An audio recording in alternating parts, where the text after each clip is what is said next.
Buenas noches, mi nombre es Diego Montano, haciendo un examen diferido con la información de la máquina virtual. Primero vamos a ver la configuración. Primero la memoria de 4 GB, memoria RAM, la unidad de DVD con el Windows y la unidad de DVD del SQL Server. 5 discos duros que nos servirán para RAID 5 y RAID 1 y el adaptador RLE como default switch para tener conexión a internet. Dos máquinas, una principal y una secundaria. En la máquina principal tenemos los 5 discos que creamos. 3 de ellos los utilizamos para RAID 5 y 2 de ellos para RAID 1 o el Mirror. La información que tenemos en el RAID 1 es el backup de SQL y en el RAID 5 tenemos los data y logs. Podemos, en el caso se pierda información o el disco tenga alguna falla, podríamos ver qué sucede con los datos.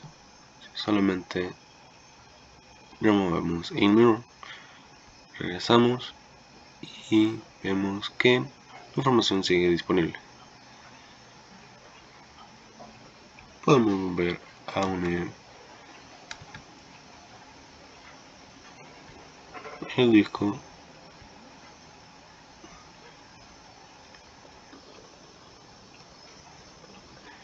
y no tendremos ningún tipo de problema.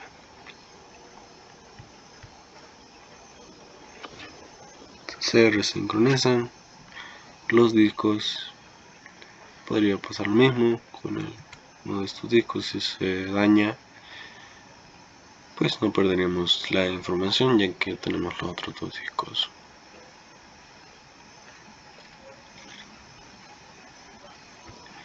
Podemos volver a agregar el disco, o si se llega a reparar.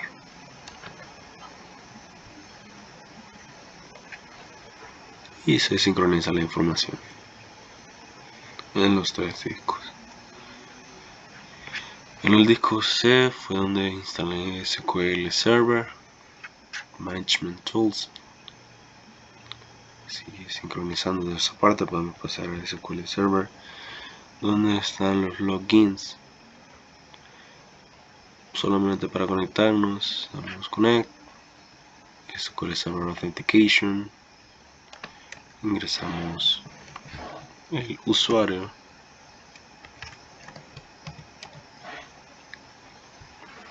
la contraseña,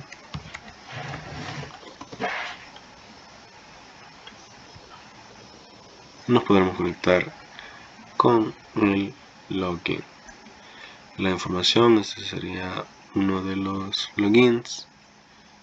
Los permisos que tiene otorgados a la base de datos parcial sería como creador, y básicamente tendría acceso a todo.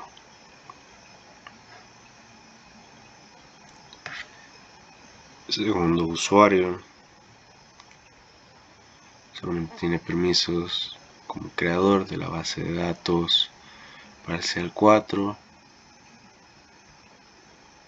y aquí tendría permisos para crear backup, para escribir y ser el dueño de la base de datos. En el tercero se puede ver que sería el creador de la base de datos y tiene acceso a las 3, donde parcial solamente puede leer, bueno, no puede leer la base de datos, la otra parcial ordinario puede leer y sería el dueño, y parcial 4 únicamente podría escribir.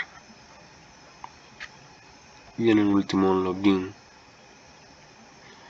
tendríamos que tendría acceso a las 3 bases de datos. Primero sería únicamente acceso público y tendría en medio parcial únicamente para leer, en parcial ordinario igualmente para leer, y en base de datos parcial 4 igualmente para leer. Eso sería con los logins, y esa sería la máquina virtual que se creó. Si abrimos la máquina virtual secundaria, tenemos información parecida a la máquina virtual principal, que en lo que carga podemos ver la configuración. Igualmente sería prácticamente parecida: unidad de SQL Server, el Windows, los 5 discos duros para tener la información de la base de datos del servidor o la máquina virtual secundaria. Y aquí tendremos el acceso en lo que carga, pero sería igualmente lo que vimos en la máquina virtual server principal, con el SQL Server, los discos, y ya están sincronizados y sin ningún problema, con la información aún dentro de los discos. Y aquí estaría el instalador del SQL Server. Y eso sería todo.